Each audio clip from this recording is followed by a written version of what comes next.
Hello, everybody. Hope you all are doing well. Welcome back to the Great Ace Attorney Chronicles. We finally got the box in question. Now, let's look more into it.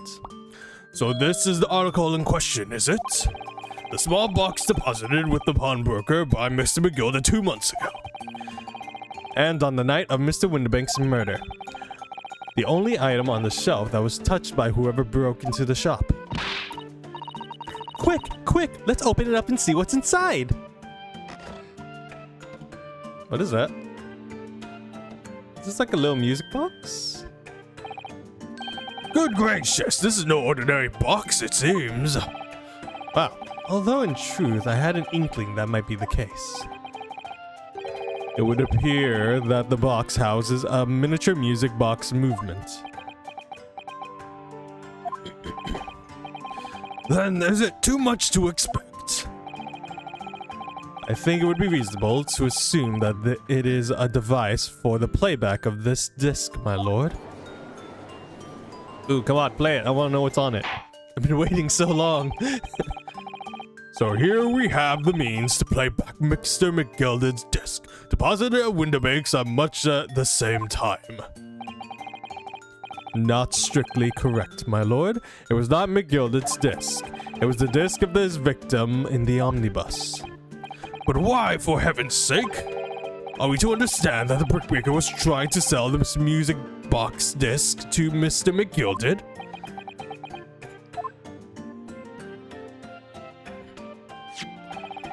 Believe the answer will become clear if we listen to the music on the disc, my lord. Thank you, Ryunosuke. Why don't we just listen to it? Yes, very well. Let the court now listen to the curious disc at last. Hold it! Oh, come on. Wait, my lord. Good grief, what is the meaning of this, Inspector? The music boxes and the disc are, well, they're unrelated to the case. No need to spill somber atmosphere in the courtroom with some silly bit of music. Objection. Oh, great. This disc may very well have motivated the culprit in this case to commit murder. Clearly, there's every chance that's fundamentally important to the understanding of what's happened. The prosecution has no objection. But no, the piece of evidence is police. Clearly, Scotland Yard has some vested interest here, but it is policy of the prosecutor to leave no avenues unexplored, and you, Inspector, have no jurisdiction here to prevent that from happening. Yeah! Oh, I wonder what's on the disc. No further delays, please play the disc.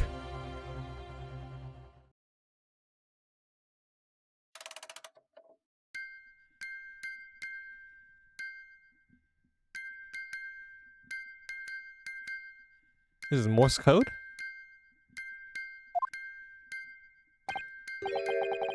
What on earth? That's certainly not what I would call music. No. It's just the same note playing over and over again in this regular sequence.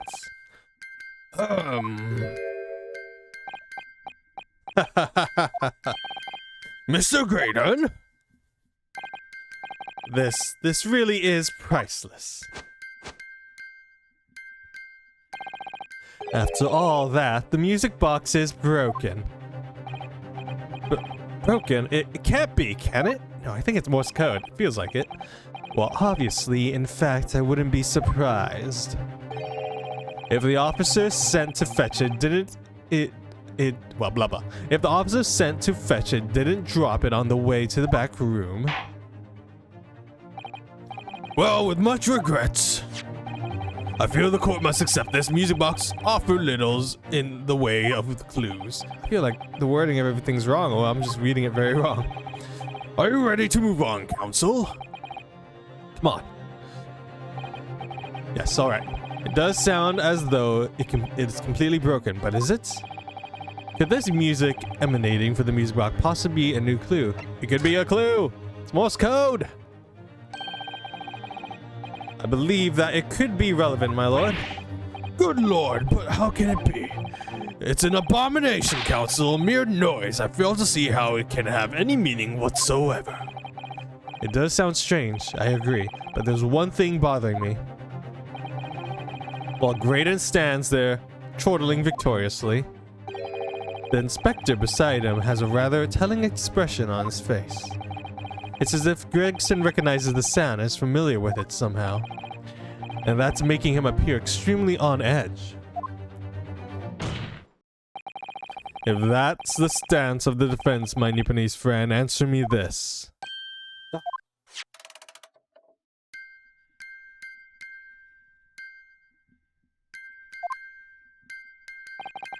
Just what relevance do you propose this woeful chiming has on this case? It's the defense's belief that the sound emanating from this music box is not supposed to be music. Just because this is a music box, it doesn't necessarily mean the sound we're hearing are music. Look at that, the smile vanished from Gaydon's lips as soon as I said it. I'm on the right lines here. I must be. Making deductions based on how people react to what you say. You're acting just like Hurley, Ryuno. Objection! The sounds we're hearing aren't necessarily music. Well, now that you've told us what they are not, I'm sure the court would like to hear what they are. Do enlighten us, my Nipponese friend. Well, surely you have an idea in mind, because if not, it would be the death of your ill-formed argument. Exactly. The music box is clearly broken. Refusing to accept that fact is pure foolishness. You've got me. I don't know what the answer is yet. Ryuno? I've just examined the music box very thoroughly. And I'm fairly certain that it's not broken at all. Really? Really? The way it has been made, it can only produce a single note. Anyway, thank you, Iris.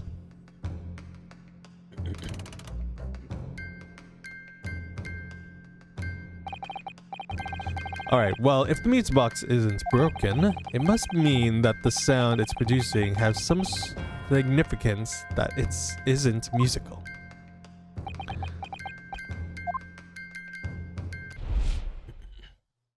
Oh. Ah! Could it be? Is that what these sounds are? Did you figure it out? I'm pretty sure it's Morse code. Something just struck me, Ryuno. I feel like recently, in the past few hours even, I've heard another sound very much like this one this music box makes. Yes, it sounds familiar. Actually, Iris, I was just thinking exactly the same thing. I'm going to have to press the defense for an answer. If your assertion is that the sound produced by the music box is not in fact music at all, then what the devils is it, counsel? All the evidence we've seen so far, all the testimony we've heard, it's all pointing to a single answer now. The prosecution demands that my learned Nipponese friend present proof now. Tangible proof of this latest wild speculation. Alright then. This could be the best chance I'm going to get to fight back in this trial. And if I'm right, it's going to join all the dots together. The evidence that explains the true nature of the sounds of this music box disc is... can I present people? Is that a thing? How do I present people? Oh no, it won't let me switch over, will it? Nope, will not let me. Alright, so it has to be one of these objects then. The evidence that explains the true nature of the sounds of this music box. Something that explains the true nature. So my controller decided to not be connected to the game anymore. It's a good thing I just saved, because I come back to right where I am, trying to think about what do I choose that explains the nature of the music box. Maybe I should start examining some things. Let's see, pawnbroker plunder. What is this one? This sensational story lower in the front page. Ministry Mall classified may have been leaked overseas. For a 10-year-old, I certainly puts her finger on the world. It's a secret communication between Britain and its allies. Apparently they're being intercepted by a hostile nation. how would somebody be able to do that? The question isn't it? Come up with 3 different methods so far. Are you looking for a new career? Blah blah. We read this already, so I'm not doing all the voices. Alright, this one speaks about possible interception of communications. We got autopsy report. The true nature of the sound of the music box. I'm honestly not quite certain. Like, we have all this already. It's nothing to do with the bullet. Do we have anything in here? In receipt of above mentioned ogle. Yeah, it's just a small box. Nothing here.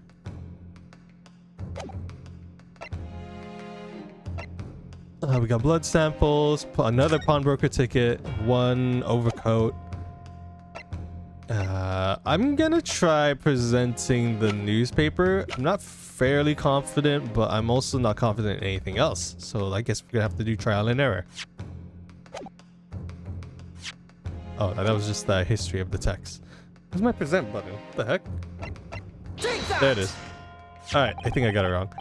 Today's paper, counsel. The headline is Pawnbroker perishes in big purse plunder. Highly supportive of your case.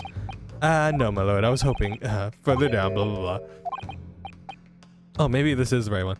Yes, this is a very serious matter, being investigated at the highest understanding. I have heard that international transmissions along supposedly secure lines are somehow being intercepted and leaked to various other countries. And presumably, those transmissions are in the form of wired telegrams. Of course. Oh wait, I think I did, I'm going along the right lines. Okay, good. Journal number 5, please, your input, please. Stop. Oh, me, sir? Whatever is the matter? You told the court before that you worked at the same communication station at Mr. Graydon, did you not? Yes, that's correct.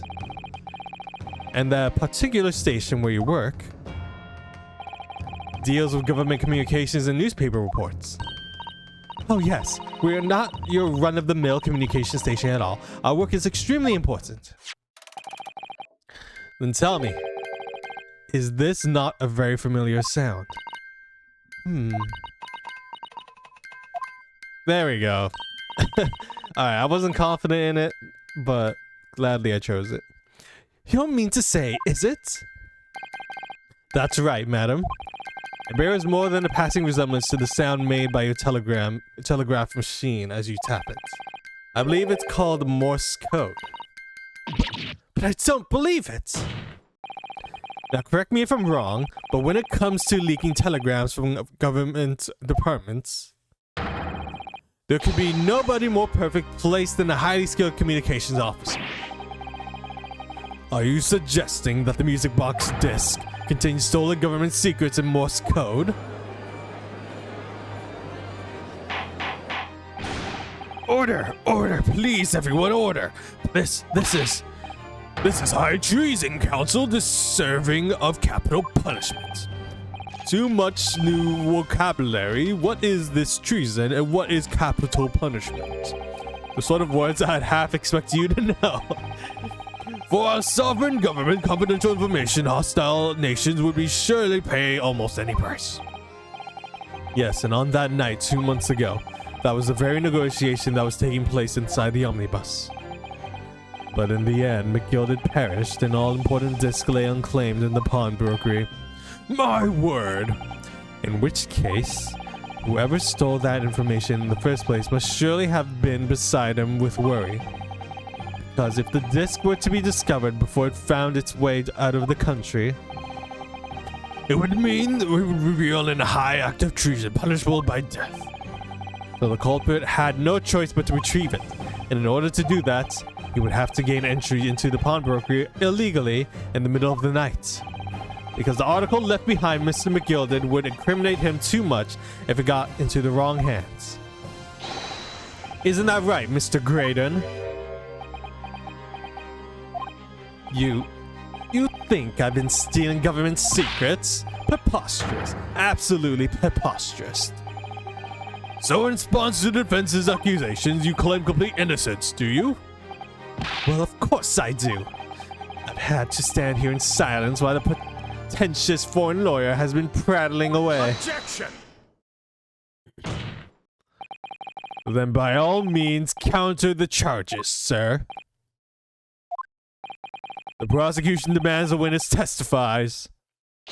In response to the accusations brought by the defense. Ooh, I think everyone's just against him now. Delighted, I'm sure. The witness is reminded that the crime under scrutiny in this trial is the murder of the pawnbroker Winterbanks, that being a most flagitious offense for which the law this land sanctions a capital punishment. But the heinous act of high treason is no less a serious crime. I urge you to bear that in mind as you testify, Mr. Graydon. So then, let us proceed. Who said that? Oh, these guys. God, let's have a rabbit on pork here, Governor. We got things to say. I beg your pardon? Who do you think you are? Name Nash Skulkin, occupation is professional baddie. Name's Ringo Skulkin, but we ain't baddies enough to sell out our motherland. That's right, we're what they call the Three Skulkin Brothers. They still include him. Bad timing, fellas. Very bad timing. Alright, there we go. Graydon's counter. A mere communications officer couldn't possibly steal confidential government information. Besides, the sounds produced by that music box aren't even Morse code. It was some low-class brickmaker negotiating with McGilded anyways, was it not? I have no relation to the man. Look, all we done is break into the gaff and the other night like what he told us to do. If we'd known there was dodgy government secrets involved, we wouldn't have touched it. Well, that was a very weird testimony.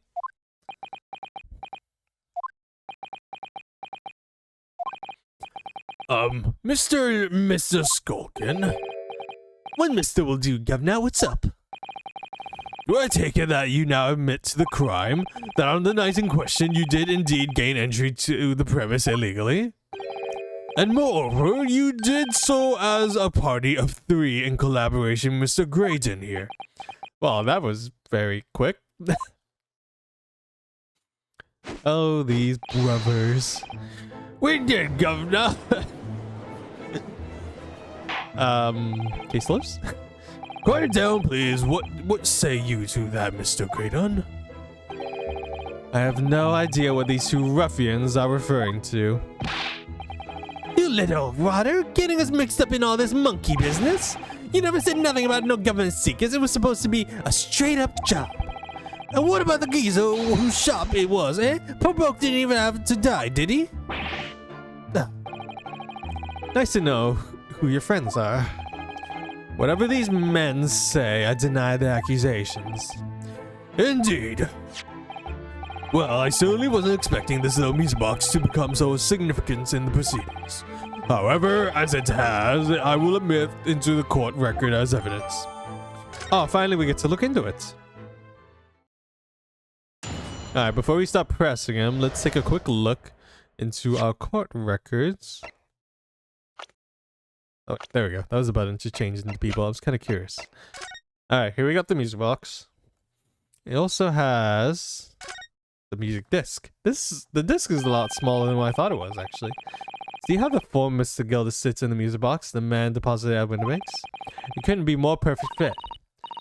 There's no question, then, this disc was designed to be played in this music box. Yet, despite that, the sound it produces are neither musical nor they appear to have any meaning. It just doesn't make any sense.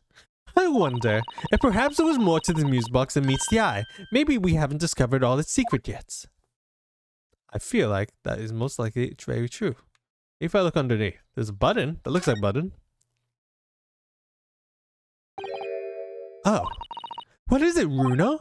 I've just noticed something about this music box. It looks like the bottom of it opens up as well. Ah, you're right! Well, come on then. What are you waiting for? Let's open it. Alright then, here goes. Oh, there's another side? Look at that, there's another movement on this side. So does that mean you can set another disc to play back on this side? Yes, I think so. It looks like the two movements are linked together. They're linked. So if I had two discs, they would both play back at the same time. Ooh, interesting. So let's see this. Can I examine it more? Do I have another disc? I can't remember if I do. Who would have thought there would be a second movement on the other side of the box? And this movement is like the other one. The comb's teeth are all the same length. So this movement also only produces one tone, just like the other one. Yes, it must do. Except that the length of the teeth and the two combs isn't the same. So the single tone produced by this movement will be different to the single tone we already heard. What? Basically, each movement can only produce a single tone, but the notes they produce are different. A music box that can only play two tones. I can't take this, can I? No, just the same dialogue. Alright, let's skip through this. I don't believe I have another music box. I have this one. Yeah, I think it's the only one I have. Because I believe Sholmes has the copy he made. Alright, let's go press this fella. A mere communications officer wouldn't possibly steal confidential government information. Hold it! So is this newspaper headline accurate? Government communications are being intercepted. How could I possibly know? What do you mean by that? Any important government communications are handled by high-level officers by specialists. General members of staff in the station where I work would never be entrusted with sensitive information. Oh no, stop. Must say something, stop. Let me guess. Juror number 5. We regular communication officers aren't as lowly as you are being led to believe. A team of us are responsible for setting up and testing the telegraphs used by the ministry, and Mr. Graydon is the team leader. That's fascinating. Graydon is highly skilled operator, stop. Currently in presence of idle, stop. So you had access to the equipment used for these confidential communications, Mr. Graydon? Well, what of it? The transmissions are always made behind closed doors, so they can't be heard. And in any case, all messages are sent and ciphered. Normal employees couldn't possibly understand them. Oh no, stop. Must say something, stop. Mr. Graydon regularly attends meetings with ministry technicians and ministry communications team. He assists them in ensuring that there are no errors in important international communications. And he received the top prize at the cipher cracking convention 5 years in a row now. That's fascinating. Graydon is highly skilled operator, stop. Currently in presence of idol, stop. Well, your idol will appreciate it if you kept your mouth shut. She should really pick her idols more carefully. I tell you, this lawyer's accusations are completely unfounded. Besides, the sounds produced by that music box aren't even Morse code. They're not? Anyone with a brain that would be blatantly apparent on listening to that music disc for even a few seconds? Of course, of course. Surely it can't be that my learned friend is unfamiliar with Morse code. Ouch, he looks genuinely shocked by my ignorance. I would be more than happy to demonstrate the basics to you, sir. A lesson here in the court. Morse code is a continuous series of two distinct tones. Ah, two tones. Tones, you say? Yes, a short dot and a long dash. By combining these two in different ways, you construct letters. I see. For example, this is A. This is B. But when you listen to the sound produced by this box, you only hear one tone, don't you? But that sounds so familiar. The rhythm of it is the same and everything. But there's no discernible meaning to this apparently random sequence of sounds. So your assertion is fundamentally flawed. This is not Morse code. Ah! Alright, we definitely know it is Morse code because we need to find another disc somewhere. Really, you shouldn't be so surprised. What did I tell you? That music box is nothing but a worthless piece of scrap. Perhaps you might consider studying your subject matter before casting aspersions in the future. Stop. Nothing to say but stop. Oh, it's so frustrating, isn't it? Iris? I mean, if the government secrets were somehow being leaked by a music box, so many other things would slot into place so nicely. Could this still be something I haven't considered? Would it really be impossible to use the music box somehow to play Morse code? I mean, I don't have another disc. So we'll just say it seems impossible for now. Because I think I have to come back to that and wait for a disc. The defense will concede that the music box is relevant for the time being. For the time being, such optimism. Too debonair, to the defeat, are we? Those gesticulars are really starting to grate. Can't be Morse code unless it has two distinct tones. Perhaps I should examine the perhaps I should. Yeah, I re-examined it. Alright, we're gonna have to stop this part here. So, thank you all so much for watching. Remember to like, comment, share, subscribe, and until then, I will see you all later. Goodbye.